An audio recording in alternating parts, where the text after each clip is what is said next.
phone call with President Putin that lasted for over 2 hours. We discussed a lot of points, and I do think we're getting a lot closer, maybe very close. We discussed all the aspects of the peace framework, which includes, and we have a great achievements, 20-point peace plan, 90% agreed, and U.S.-Ukraine security guarantees, 100% agreed. U.S.-Europe-Ukraine security guarantees, almost agreed. Well, thank you very much. We had a terrific meeting. We discussed a lot of things. As you know, I had an excellent phone call with President Putin that lasted for over 2 hours. We discussed a lot of points, and I do think we're getting a lot closer, maybe very close. The President and I just spoke to the European leaders. They were President Emmanuel Macron of France, President Alexander Stubb of the Republic of Finland, President Karol Nawrocki of the Republic of Poland, Prime Minister Jonas Gahr Store of the Kingdom of Norway, Prime Minister Giorgia Meloni of the Italian Republic, Prime Minister Keir Starmer of the United Kingdom of Britain and Northern Ireland, Chancellor Friedrich Merz, the Federal Republic of Germany, Secretary General Mark Rutte, the North Atlantic Treaty Organization, NATO, President Ursula von der Leyen of the European Commission. We spoke to all of those great leaders. They're all great leaders. And we had a great talk with them after we were completed. We thought it was appropriate to speak with them.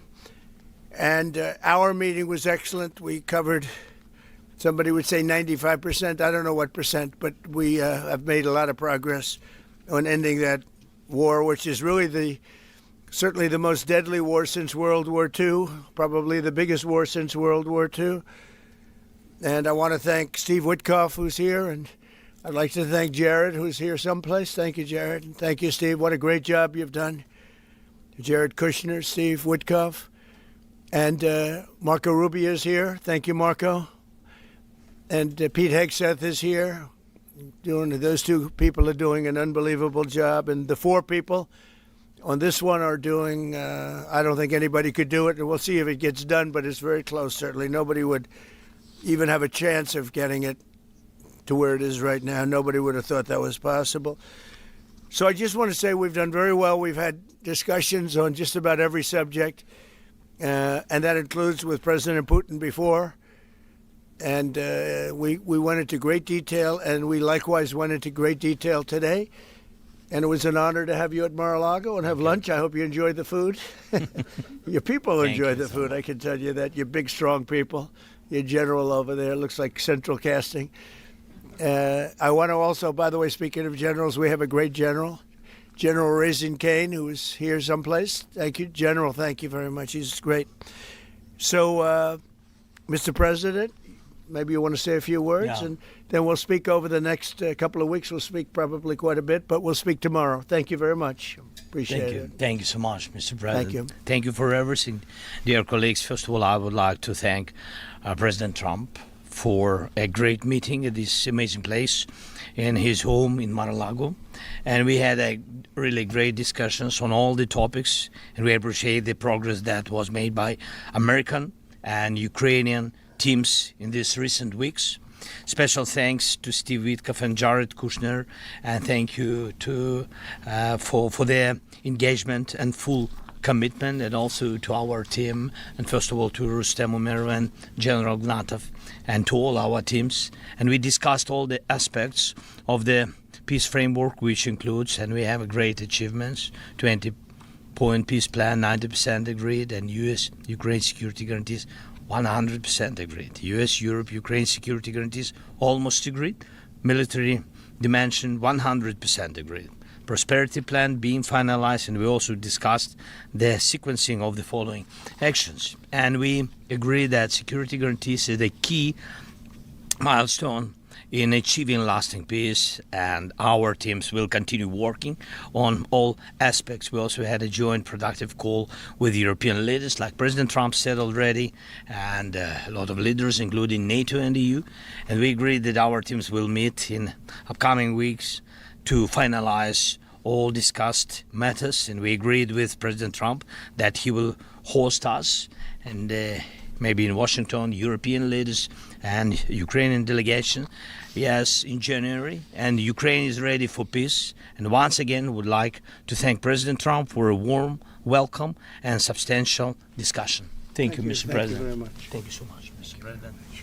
Any questions, please? The first ambitions from President Zelensky, 90%, 100%. The U.S. Ukraine security guarantees. What number are we at right now? Well, I think look, you can say 95%, but I don't like to say percentages. I just think we're doing very well. We could be very close. There are one or two very thorny issues, very tough issues, but I think we're doing very well. We made a lot of progress today, but really we've made it over the last month. This is not a one-day process deal. This is very complicated stuff, but I think when the president says 95, I think, could be close to 95%. Yeah, please, and behind you. Mr. President, can you agree on the so-called free trade zone on Donbass? How to separate the sites? How to make the separation line? Who will be responsible? The word agreed is too strong. I would say not agreed, but we're getting closer to an agreement on that, and that's a big issue. Certainly, that's one of the big issues, and I think we're closer than we were. Probably it's unresolved, but it's getting a lot closer. That's a very tough issue, but one that I think will get resolved. Yeah, please. We are receiving some mixed signals coming from Moscow, even after this talk. Can you assure us that you have received written or any formal response from them? Well, what was the issue? You have to tell me. What did they say? They are telling that Ukraine has to give up Donbass. Just very recent statement. Well, that's what they've been asking for, and there's a dispute about that. So they're going to have to iron that out. That's an issue they have to iron out. But I think it's moving in the right direction. Can you prepare for delaying the solution of peace agreement you achieve? If something doesn't happen, you mean if something doesn't happen? Yeah, go ahead. May I ask? No, go ahead. You were going to finish your question. Well, we'll see. Look, we'll see. But I don't want to talk about that because I think we're getting pretty close. Yes, please. May I ask the President of Ukraine? Please. Yes, about territorial question. Mr. President, what is your take on Donbass status? Are you prepared to see it as a free economic or demilitarized zone? No, we spoke about 20 points planned, and I'm happy that really our teams very close to results. And I agree with President Trump that our teams worked not one day, not one week, more than 1 month, beginning from Geneva, then 2 meetings in Miami, then we had Berlin, and now we have Mar-a-Lago. So this is a very difficult question. You know our position, so it's we have to respect our law and our people, and we respect the territory which we control. And of course, our attitude is very clear. That's why President Trump said this is a very tough question. And of course, we have with Russians different positions on it. And have you discussed referendum about? No, when we speak about referendum, we spoke that it's one of the key. We can have referendum on any kind of points of this plan. I said that we can use referendum like for the plan, or we cannot use referendum. It's one of the key. We can use, this possibility of Parliament to vote according to the law or to have referendum. It doesn't matter. This referendum, if the plan will be very difficult for our society, very difficult, of course our society has to choose and has to vote. Because it's their land, the land not of one person, it's the land of our nation for a lot of generations. They'll probably have to get their plan approved by Parliament or by referendum of the people. You would think that they want, I know they had a poll that it's 91% in favor of ending this war, so they want to end it like everybody wants. Russia wants it ended, everybody wants it ended, and we want it ended. I want it ended because I don't want to see so many people dying. We're losing massive numbers of people, the biggest by far since World War II. So we want to see it ended, absolutely. President Yes. Trump, you said at the top that you plan to speak again tomorrow. Is that correct?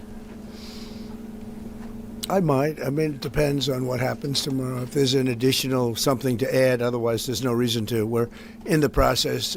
Jared and Steve are working very hard to get something done. And if there's something that comes up, I'd speak. But otherwise, I don't think there's any reason to. In your mind, sir, what are the thorniest issues still unresolved after the death? Well, I think the land you're talking about. Some of that land has been taken.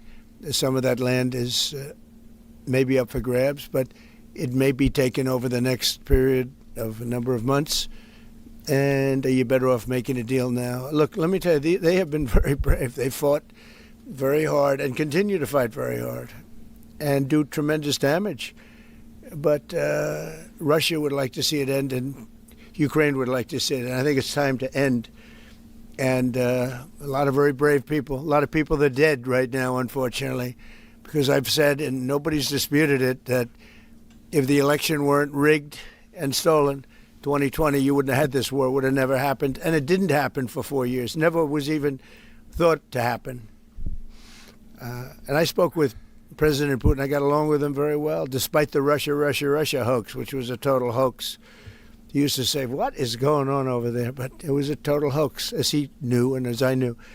But I spoke to him, and we'd talk about Ukraine. I've said it before. It was the apple of his eye, but he wasn't going to do anything about it. He didn't do anything about it until I was gone, and then a lot of really bad statements were made by people, by a lot of people, I guess, but by a certain president that we had who was a disaster. Yes? Do you anticipate going to Ukraine if you can get to an agreement? And I know I'd have you no said problem earlier- with doing it. You know, I have no problem with doing it. Don't anticipate it. Would like to get the deal done and not necessarily have to go. I've offered to go and speak to their parliament. And, you know, if that would help. I don't know if that would help. I think it would probably help. But I don't even know if that's... You're welcome. yeah, no, I know. Always. So I'm not sure that it would be really necessary. But if it would help save 25,000 lives a month or whatever it may be, I would certainly be willing to do that. Yeah, please. No, behind you. Where are you from? From Ukraine. Good, I had a feeling. Good. How about Zaporizhzhia nuclear plant? Have you started testing? On what? Zaporizhzhia nuclear plant. Yeah, we discussed that at length today. As you know, it's in pretty good shape. It can start up immediately, almost immediately. And it's one of the things I discussed with President Putin. And they were talking about the nuclear plant. That's probably the biggest in the world, just about the biggest anywhere in the world. Can you believe that? And President Putin's actually working with Ukraine on getting it open. He's been very good in that sense. He wants to see that open. And he hasn't hit it with missiles, hasn't hit it with anything. It's a big danger to do that for everybody. But they're working together to try and get it. It can open very quickly. It's in pretty good shape. And the people there have been there for years. The people there running it. You know, they have 5,000 people in that plant. Can you believe it? I learned that today. 5,000 people. It's the biggest plant of its kind in the world. And they're working together to get it open. They could maybe get it open quickly. That's a big step when he's not bombing that plant. It's a big step. You in the readout from Moscow, they talked about the creation of some working groups. Yes. That would be set. Can you tell us about what those working groups Sure. would entail? And also, if you wouldn't mind, what is the message that you will give to Putin when you speak to him after your meeting? So the working group is going to be composed of Steve Witkoff, Jared Kushner, General Raisin Kane, Marco Rubio, and a few other people that we're going to be putting onto it. I think Pete Hegseth should be in that working group. He knows the territory very well. He's been fantastic at what he's doing. And they may add one or two people. And likewise, Ukraine's going to have some very good people that were at lunch today that enjoyed the lunch today a lot, more than they thought, right? But do you want to say who may be on your working group? Yeah, we now, as I said, that we work with Stephen Jarrett. We worked worked our Rustem Umerov and also Deputy Minister Gislitsa and also General Ignatov, and they will continue work in this group. And of course, if we will go further, and I hope that really we will have decisions in January, as I said, about all these documents, 6 documents, and of course we will continue work on this, so they know what to do. Yes. And that working group, by the way, importantly, will also then be working with Russia, okay? Because to work with ourselves doesn't really solve much of a problem. So they'll be working with Russia. Yeah, please. This morning you weren't a deadline guy. How long do you think it'll take to get this last little bit, as you say, finished? What are we talking about? So if it went really well, maybe a few weeks. And if it went poorly, longer. And if it went really poorly, it's not going to happen. That would be a shame. There's that chance also. It's possible it doesn't happen. But, in a few weeks we will know one way or the other, I think. But if it went really well, but it could also go poorly. I mean, we could have something where one item that you're not thinking about is a big item breaks it up. Look, it's been a very difficult negotiation, very detailed. It's funny, I settled 8 wars. Some were going on for 35 years. And we got them settled in a couple of days. Some of them, one was going on for 37 years. I settled it in 1 day. But this is a very complex one. Are you going to put odds on it? What the bad No, I think we'll get it done. I don't want to say when, but I think we're going to get it done. Yes, ma'am. Mr. President, you in the past have suggested a trilateral meeting between both Presidents Putin and Zelensky. Is Right. that something that is also on the docket? I see that happening, sure, at the right time. I saw a very interesting President Putin today. I mean, he wants to see it happen. He wants to see it. He told me very strongly. I believe him. Don't forget, we went through the Russia hoax together. And he'd call me, I'd call him, I'd say, can you believe the stuff that they're making up? And it turned out we were right. They made it all up. And despite that, we didn't get into wars and we didn't get into problems, but we weren't able to trade very much or any of that, which was a shame because, a lot of success could have been had by trading with Russia. They have great land, great minerals and other things, and we have things that they want very badly. But the Russia hoax, which was a terrible made-up fictional thing by Crooked Hillary and by Adam Shifty Schiff and bad people, sick people, they made it up. It was all a made-up hoax. But it kept us really from dealing with Russia, kept Russia dealing, from dealing with us. So, but despite that, we got along. And I don't know, I think we're going to get there. I know him very well. I think we're going to get there.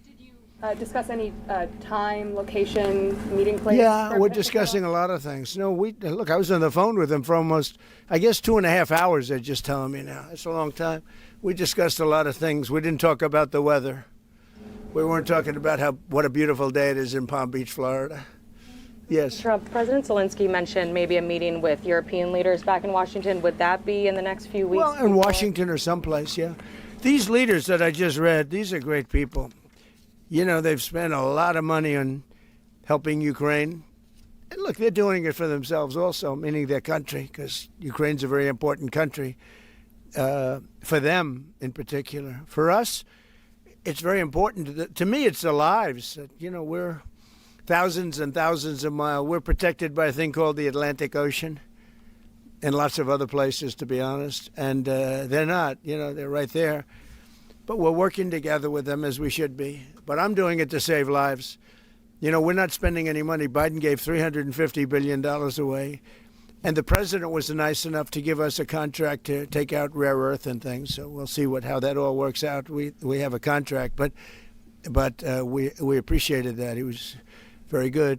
But we'll see how that works out. But if you think about it, we're going to have. I really believe we're probably, Mr. President, by far closer than ever before with both parties.